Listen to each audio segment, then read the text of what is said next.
Welcome back to the Psyche and Singularity series. I am going over my book, Psyche and Singularity, Jungian Psychology, and Holographic String Theory.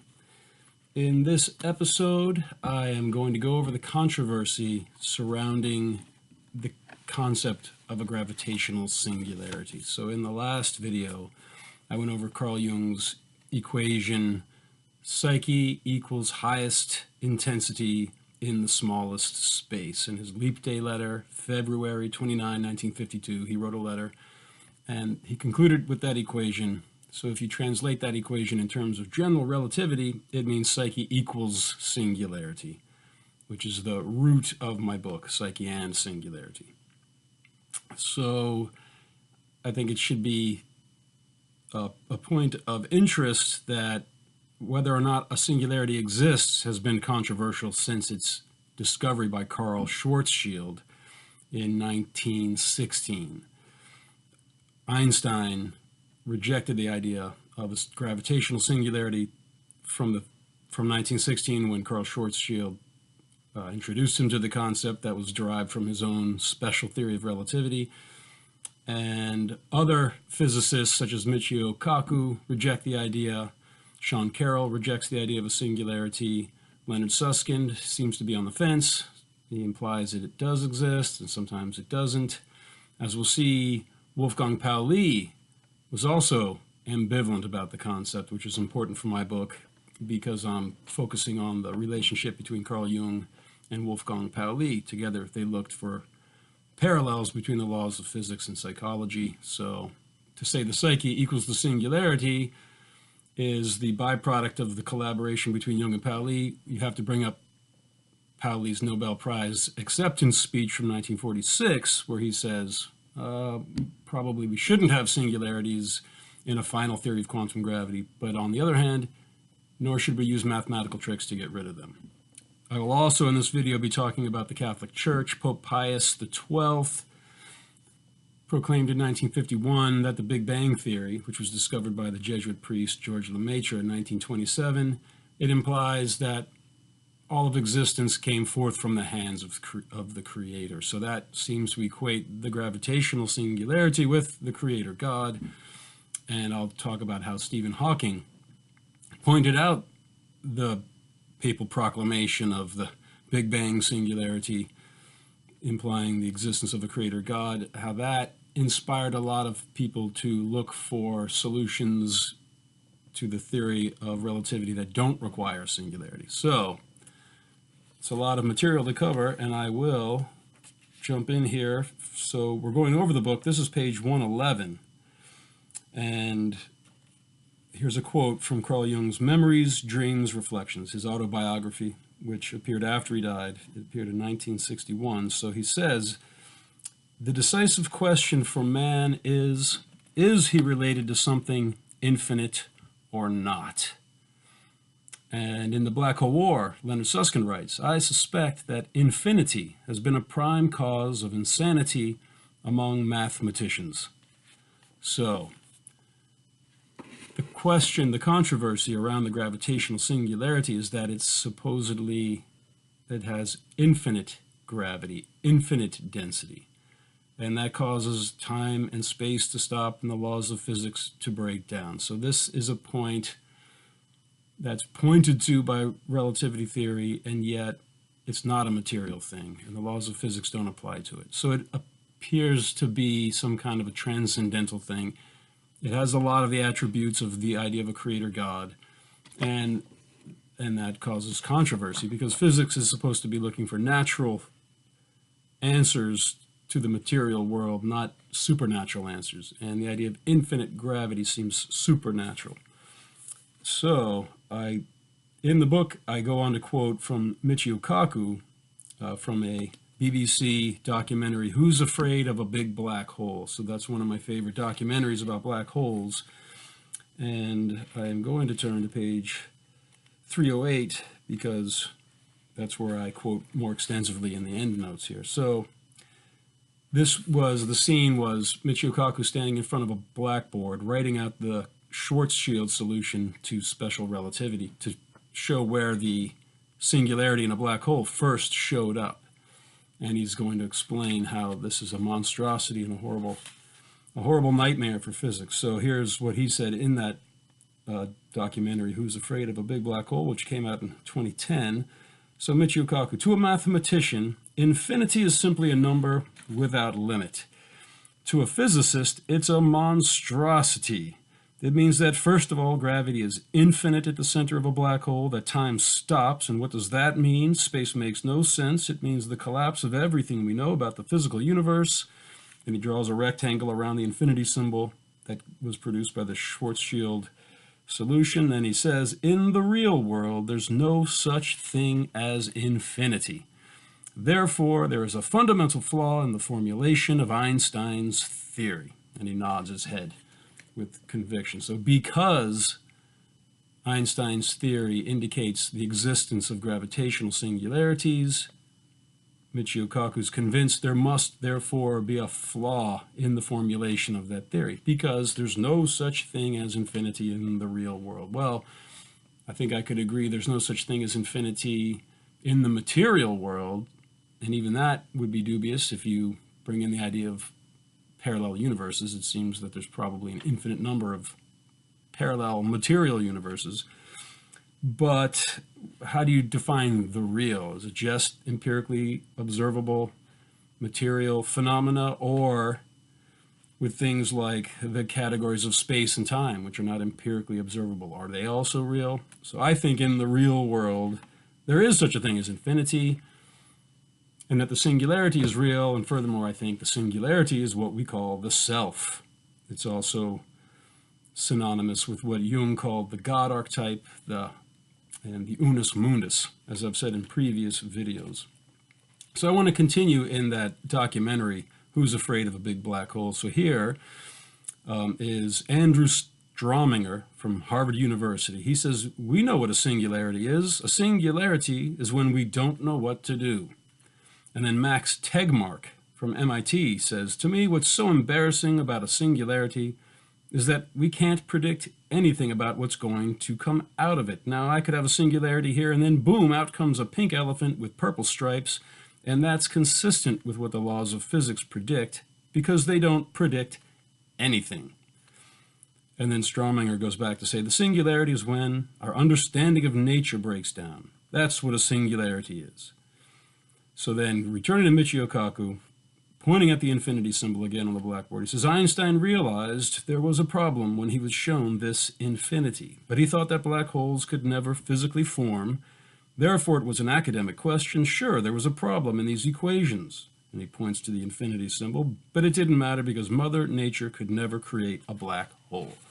So, as Michio Kaku himself will admit, black holes have been empirically verified to exist in the center of our own galaxy, and in the center of probably every other galaxy, and strewn throughout the volume of our galaxy. And furthermore, according to quantum mechanics, there's a gravitational singularity at every point of the quantum vacuum underlying three-dimensional space.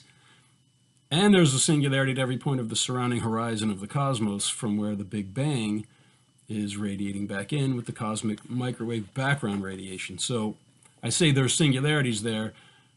Maybe it's less controversial to say there's miniature black holes there. Now, what's at the center of a black hole? The mathematics imply a point of infinite density. And these physicists say, no, there must be a problem because that can't possibly exist. So, with that in mind, something that was not included in the book, but later I discovered a quote from Sean Carroll. And it was a synchronicity because earlier, this was actually September 11, 1918, and I was talking to a friend of mine's daughter, and the conversation came around to curse words, strangely enough, and I just out of the top of my head, I said something to the effect of, there's one word that contains all the curse words so that they cancel out, and I said it's Om. So Om, the syllable, the sacred syllable from Hinduism, it symbolizes God. It's the sound form of God, one of the sound incarnations of God. And we'll see some near-death experiences, people said that even Alexander, for example, said he heard Om, experienced Om at the horizon of the cosmos. So, I just said that off the top of my head. Then later that day, I was watching How the Universe Works, and that's another documentary about physics, and this episode was called Are Black Holes Real? So Sean Carroll, who is an atheist, does not believe in gravitational singularities, probably because of this similarity between that concept and the idea of a God. But here's what he said about the gravitational singularity. He said, it's like the ultimate curse word, and Mother Nature doesn't like it when we curse. So the gravitational singularity in Sean Carroll, the atheist's mind, is the ultimate curse word of nature, whereas I was comparing it to the most sacred syllable Om. And, how often do you talk about the ultimate curse word? I don't think I've ever thought about that concept ever in my life. And then twice very close together in time, that concept comes up. Om and the gravitational singularity, I am identifying with each other. And here I'm identifying, I identified it with the ultimate curse word, and so does Sean Carroll. But he says nature doesn't like it when we curse. So I'm saying, if you're going to look at the singularities, the ultimate curse word, then nature does like it when we curse, because everything came forth from the gravitational singularity. Although his idea was there can't be an infinitely dense point. It can only be as small as the Planck length, the smallest scale of physical size. So he wants to see a thing. He said, let's invent exotic speculative physics, and he came up with the idea of a Planck star as opposed to a black hole with a gravitational singularity. So I'm going back here to the book on page 112. So in the book, after Kaku says, in the real world, there's no such thing as infinity, I quote Susskind, who says, quoting Wolfgang Pauli, just because something is infinite doesn't mean it's zero. That was about the controversy about the quantum vacuum. Is there infinite density at each point of the quantum vacuum?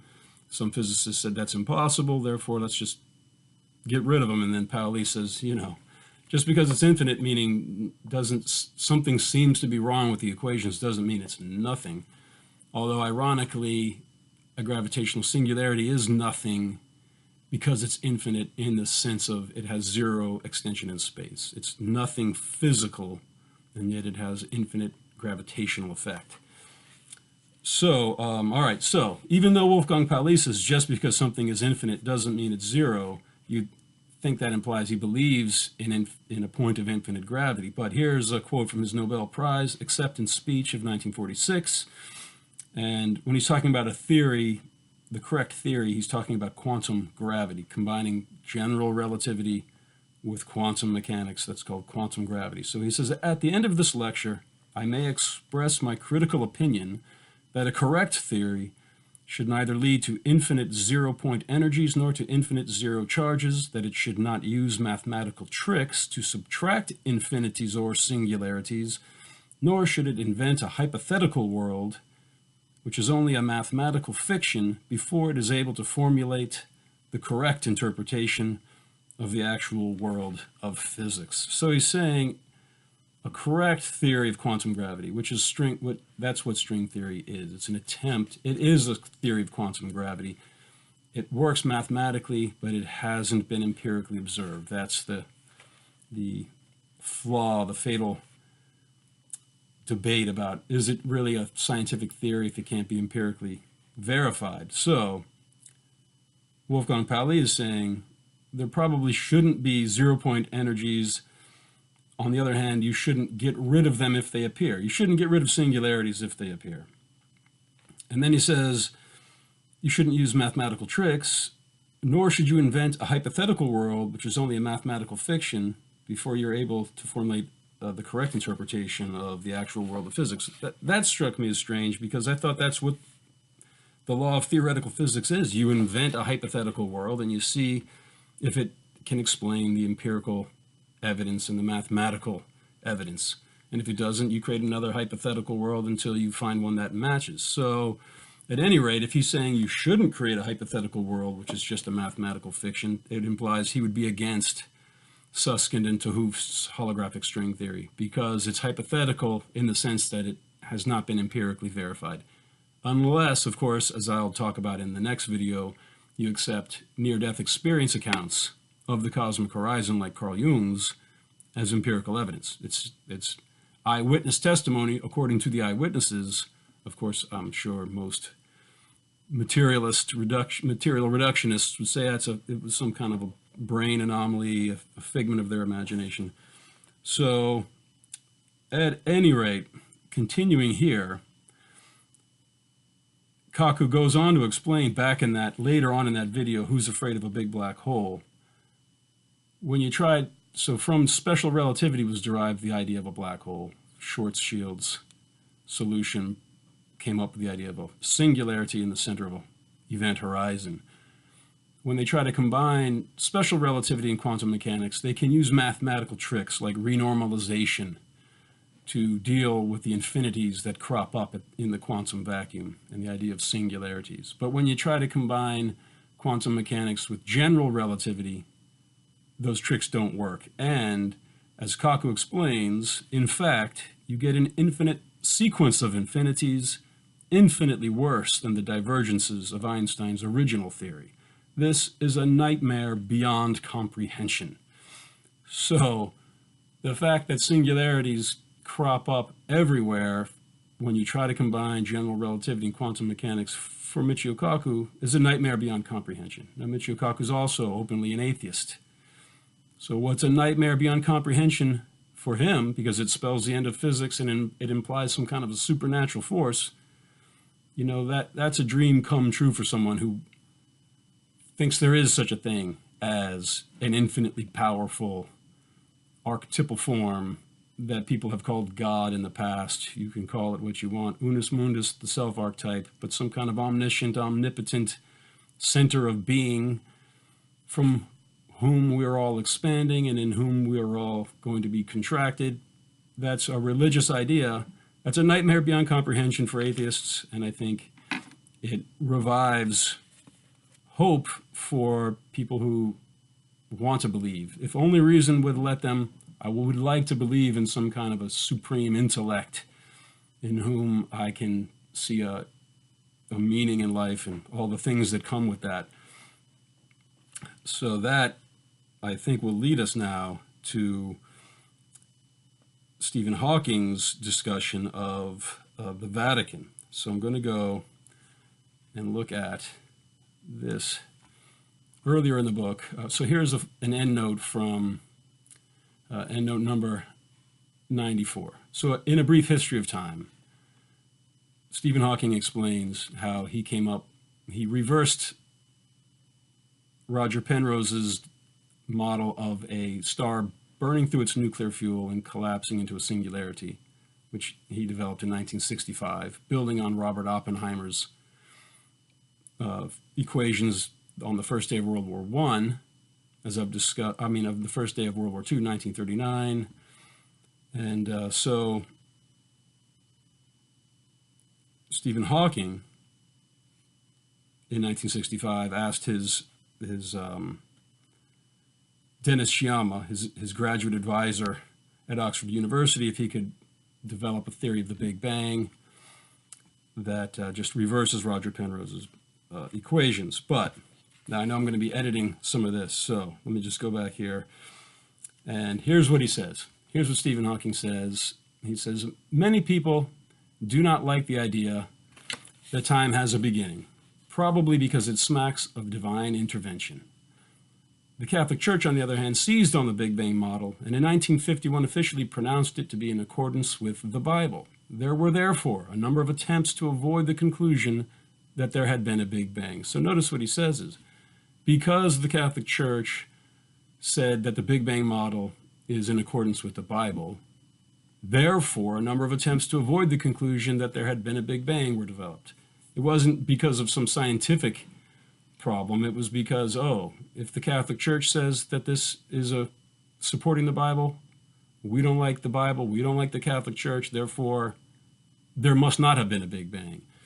And Hawking himself says I quote him on page 37 of the book, he says, in A Brief History of Time, he says, "It is perhaps ironic that, having changed my mind, I am now trying to convince other physicists that there was in fact no singularity at the beginning of the universe. As we shall see later, it can disappear once quantum effects are taken into account."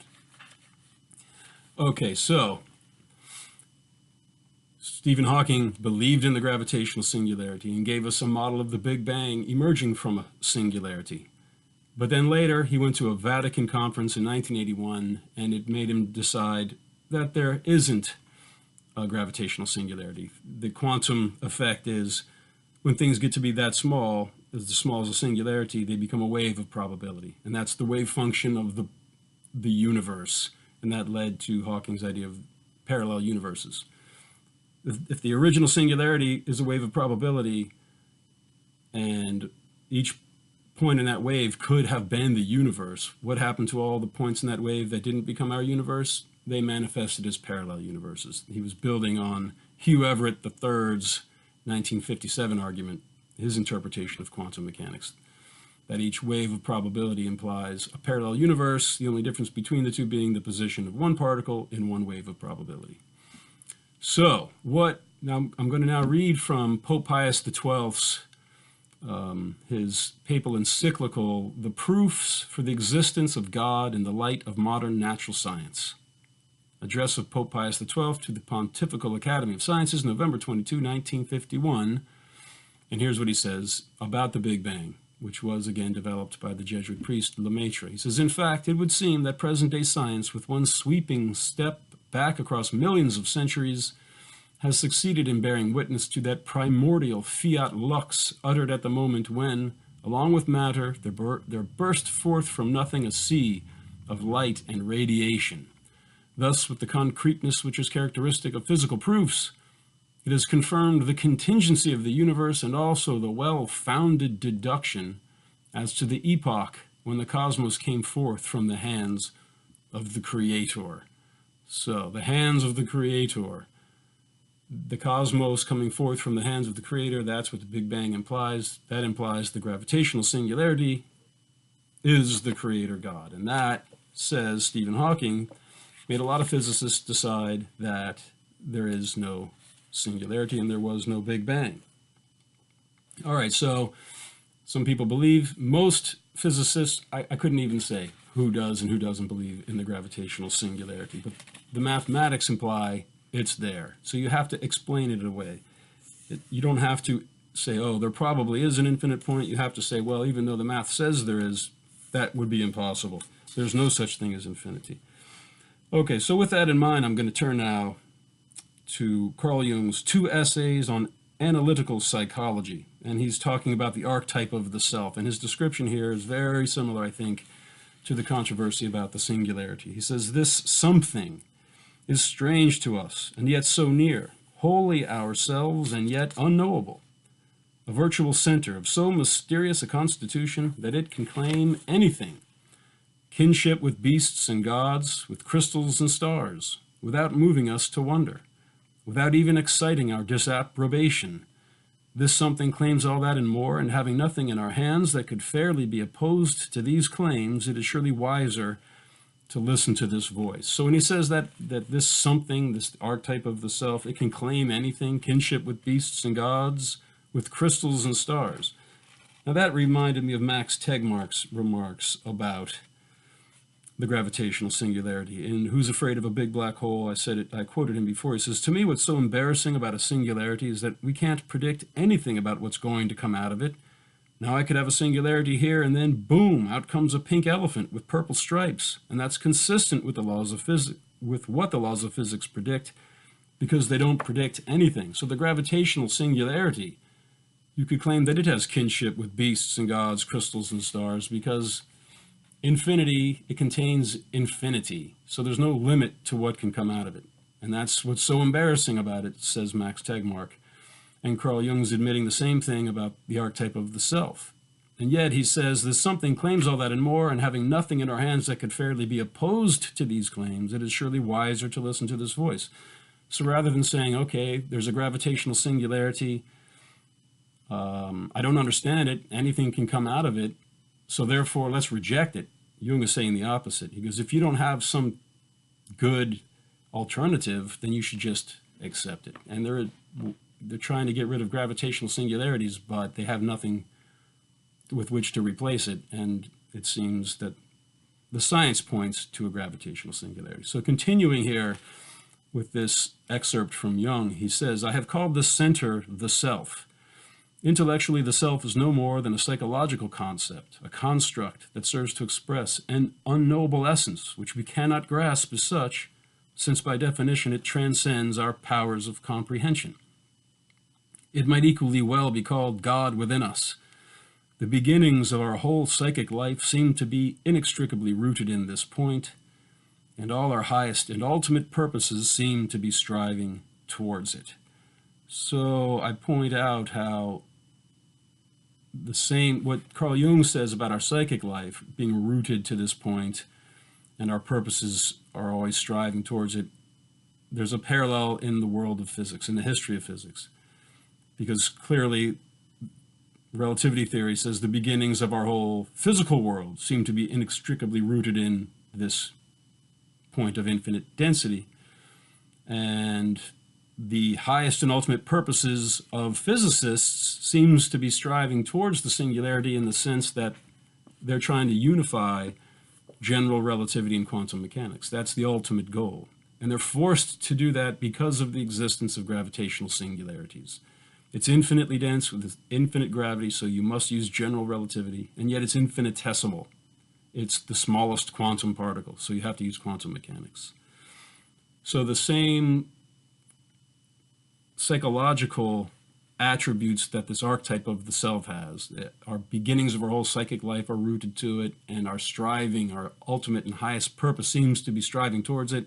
You can see a parallel in the laws in the realm of physics and the gravitational singularity. So if you do accept that there is a gravitational singularity, then it implies that there is this non-physical source of being. And I'm saying once you take into account all of the work that Carl Jung did with Wolfgang Pauli, it seems most reasonable to assume that what physicists call the gravitational singularity is what psychologists call the self. So I'll quote here now from the book Coming Home, The Birth and Transformation of the Planetary Era by Sean Kelly, who was the chair on my dissertation committee for this, the original version of this book. And in that book, he quotes Brian Swimme, who was also on the dissertation committee, who argues that the original singularity at the primal flaring forth of the Big Bang contains and so unifies each point of space-time, which accounts for the non-locality of that model. So we saw that according to quantum mechanics, as Einstein pointed out trying to disprove quantum mechanics, if any two particles were ever in contact, then even if you separate those particles by the entire expanse of the universe, what you do to one will be instantaneously correlated to the other one, implying some kind of a signal being sent at an infinite speed. So Einstein said that's impossible, therefore quantum mechanics is not complete. Yet there were experiments that have been performed repeatedly to show that there is such a thing as non-locality, this spooky action at a distance. So then continuing here in Coming Home, Swimme says, the central archetypal pattern for understanding the nature of the universe's birth and development is omnicentricity.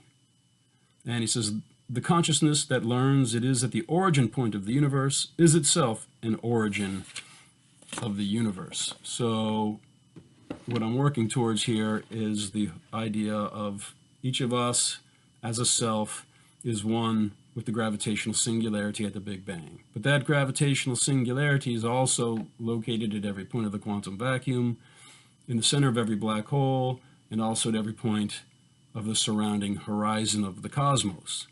And in the next video, I'll be going over Carl Jung's near-death experience more carefully now that we've got all the building blocks in place, which I say provides empirical evidence for Leonard Susskind's theory of the holographic information conservation at the horizon of the cosmos, which is in turn empirical evidence for the existence of the gravitational singularity in the center of the universe.